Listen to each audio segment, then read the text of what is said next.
Selamat pagi Bapak Ibu Saudara yang terkasih dalam nama Tuhan Yesus. Selamat berjumpa kembali dalam Renungan Pagi GKJ Sukoharjo. Namun sebelumnya marilah kita berdoa mohon pimpinan Tuhan. Doa saya antarkan.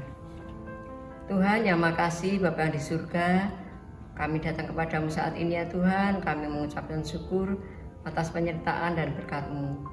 Kami mengucap syukur Engkau telah melindungi, memimpin kami dalam istirahat kami semalam. Dan kami juga mengucap syukur jika pagi ini Engkau telah bangunkan kami dengan tubuh yang sehat. Tuhan berkati dalam kami merenungkan firman-Mu pagi ini. Kiranya firman-Mu ya Tuhan akan menjadi kekuatan bagi kehidupan kami. Tuhan, kami serahkan renungan pagi ini dari awal sampai akhir pada tangan kuasa-Mu. Ampuni segala dosa dan kesalahan kami ya Tuhan. Hanya di dalam nama Putra-Mu yang tunggal, Tuhan Yesus Kristus, kami mengucap syukur dan berdoa. Amin. Renungan pagi ini diberi judul Kuat di dalam Tuhan dengan subtema mau mengakui kelemahan diri. Adapun sebagai landasan kita ambil dari 2 Korintus 12 ayat 7 sampai 10 yang demikian firman Tuhan.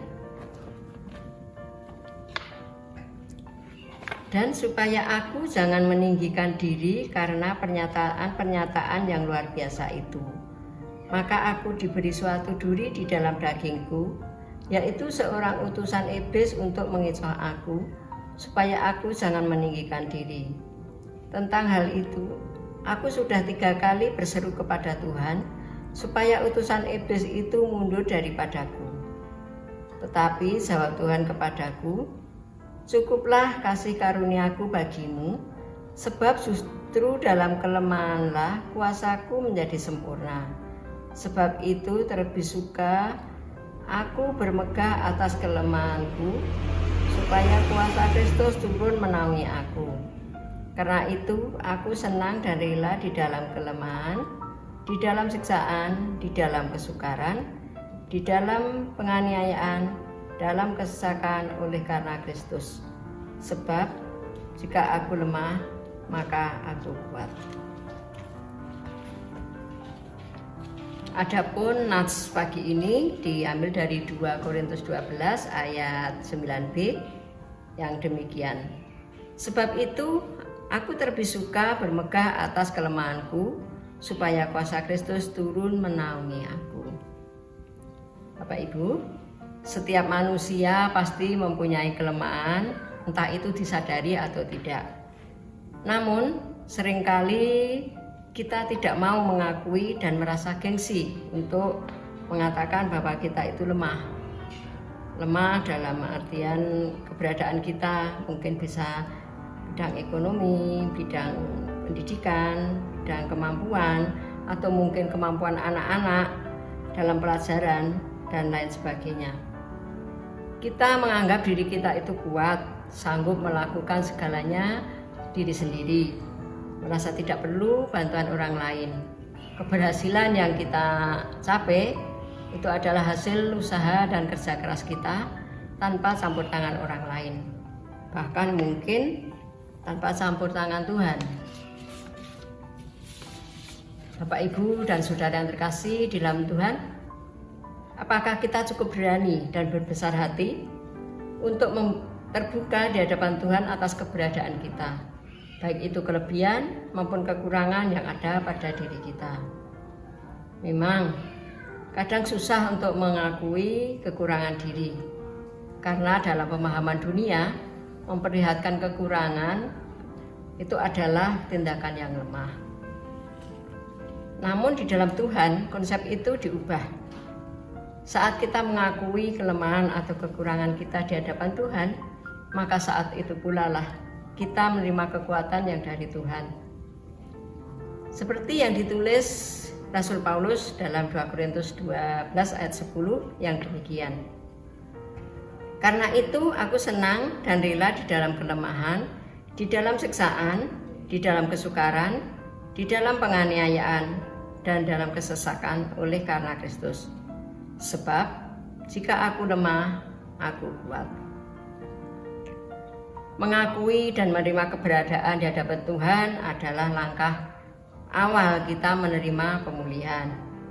Mengakui kekurangan tidak selalu membuat kita akan semakin lemah, namun akan membuat kita semakin kuat karena penyertaan Tuhan. Tuhan menghendaki kita melibatkan Tuhan dalam setiap aspek kehidupan kita setiap hari.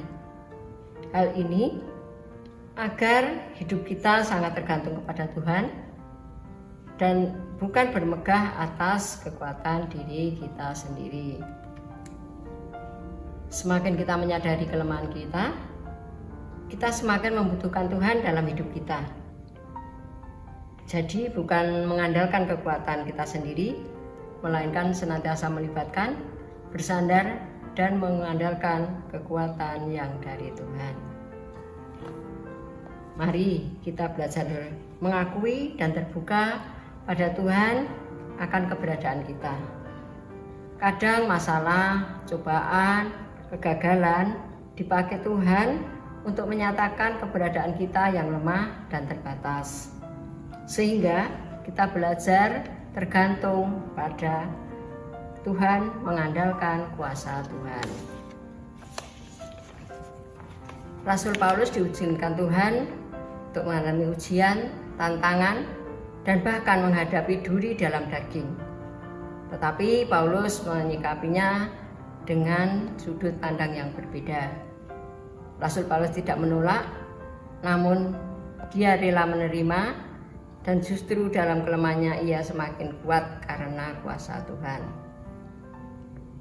Bapak Ibu, Saudara yang terkasih, dengan meneladan sikap Rasul Paulus, marilah kita belajar berani mengakui keberadaan kita, terbuka di hadapan Tuhan atas kelemahan diri kita. Demikian juga terhadap anak-anak kita yang mungkin tidak berani terbuka kepada Tuhan akan keberadaannya, sehingga tak jarang mereka menjadi kecewa karena mengandalkan kemampuan dirinya sendiri untuk mencapai cita-citanya, namun ternyata gagal. Kita sebagai orang tua seharusnya mampu menyadarkan anak-anak kita lebih dekat pada Tuhan dan terbuka kepada Tuhan atas keberadaan kita. Kekurangan atau kelemahan Tuhan izinkan agar kita selalu mengandalkan Tuhan dalam setiap langkah hidup kita.